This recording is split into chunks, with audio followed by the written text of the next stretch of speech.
আসসালামু আলাইকুম বন্ধুরা, সবাইকে জানাই অগ্রিম রমজান মুবারক। তো এই যে দেখো, রমজান মাসের জন্য বাজার করে নিয়ে এসেছে আলু, পেঁয়াজ, তারপর হচ্ছে রসুন, আর হচ্ছে চিনি, আর এই যে দেখো আপেল।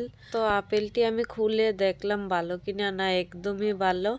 আর এইদিকে দেখো 3 রকমের শুটকি, পুঁটি শীতল, আর হচ্ছে আমরা যেটা বলি ছুরি শুটকি, আর হচ্ছে পোয়া শুটকি। আমরা বাঙালিরা কিন্তু সবসময় শুটকি খাই, তার জন্য রমজান মাসের মধ্যে ঘরের মধ্যে শুটকি নিয়ে এসেছে। আর এই যে দেখো, এখানে হচ্ছে খেজুর, আর হচ্ছে এখানে আঙ্গুল ফল। আর আঙ্গুল ফলের প্যাকেটটা খুবই শক্ত ছিল, তো এই যে এখন আমি খুলে দেখে আবার প্যাকেট করে নিয়েছি। আর এই যে চা পাতা, আর হচ্ছে পাঁপড়, তারপর সুলাবুট, আর হচ্ছে মটর, আর এই যে দেখো শসা।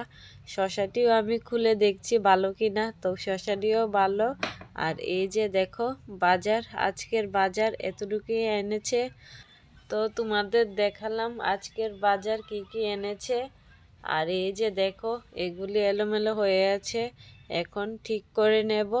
তো সবাইকে জানাই অগ্রিম রমজান মুবারক। আল্লাহ হাফেজ।